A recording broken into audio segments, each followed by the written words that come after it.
কাণ্ডজ্ঞানহীন, দায়িত্বজ্ঞানহীন এবং ক্ষমার অযোগ্য ব্যাটিং করেছে বাংলাদেশ। কমিটমেন্ট কোথায়, যেখানে বিশ্বকাপে সরাসরি কোয়ালিফাই করাটাই প্রশ্নবিদ্ধ এবং বাংলাদেশকে জিততেই হবে, বোলাররা সেই কাজটা দারুণভাবে করে দিল, আফগানিস্তানকে 200 নিচে আটকে দিল।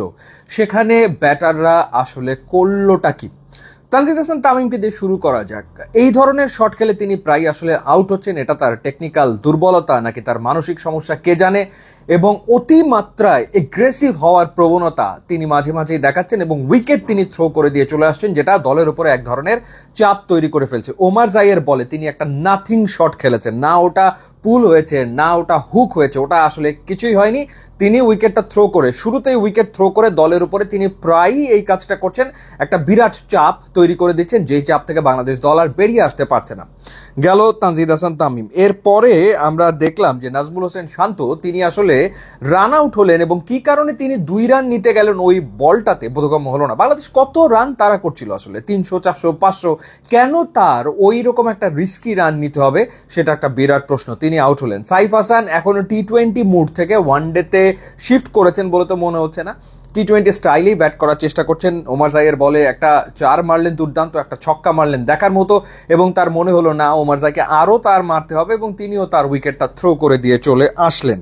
এরপর যেটা হলো, তাওহিদ হৃদয় যে শটটা খেলে আউট হয়েছেন, সবাই আসলে তাকিয়েছিল তাওহিদ হৃদয়ের দিকে। যেহেতু তিনি আগের ম্যাচে 50 করেছেন, সুতরাং তিনি একটা ভালো ইনিংস খেলতে পারলে বাংলাদেশ ম্যাচটা জিতে নিতে পারে। কিন্তু রাশিদ খানকে তিনি যেভাবে করে ছক্কা মারার চেষ্টা করলেন, টি20 এশিয়া কাপে যেভাবে শাহিনশাহ আফ্রিদিকে একটা উদ্ভট শট খেলতে চেয়েছিলেন তাওহিদ হৃদয়, ঠিক ওরকম একটা উদ্ভট শট তিনি খেলতে চেয়েছেন রাশিদ খানকে।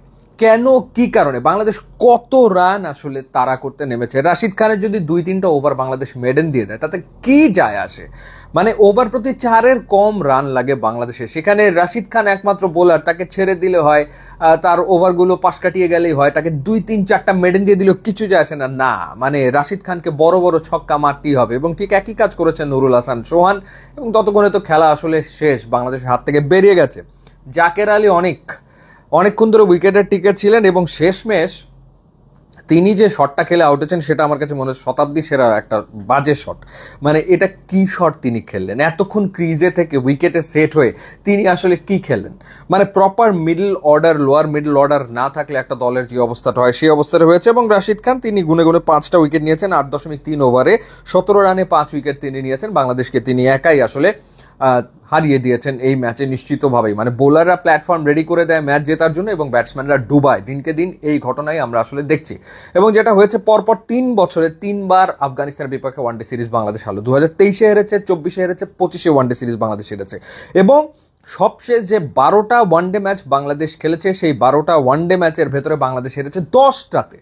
সবশেষ 12 ওয়ানডে 10টাতে বাংলাদেশ হেরেছে, একটা মাত্র ম্যাচ জিতেছে শ্রীলঙ্কার বিপক্ষে, এবং একটা ম্যাচে কোনো রেজাল্ট আসেনি। এই হচ্ছে ওয়ানডে ফরম্যাটে বাংলাদেশের ঠিক এই মুহূর্তের পারফরমেন্স। তো সেই ক্ষেত্রে খুব স্বাভাবিক, সরাসরি বিশ্বকাপে বাংলাদেশের তো খেলা হবে না, এটাই হওয়ার কথা, এবং সেটাই আসলে হয়েছে।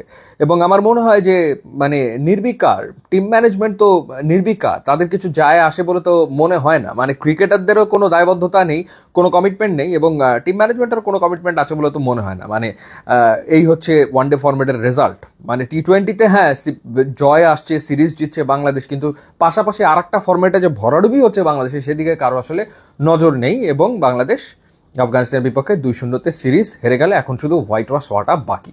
ইউটিউব, ইনস্টাগ্রামে লিঙ্ক দেওয়া আছে, আপনার যোগ দিলে খুবই খুশি হবে। And thanks for watching.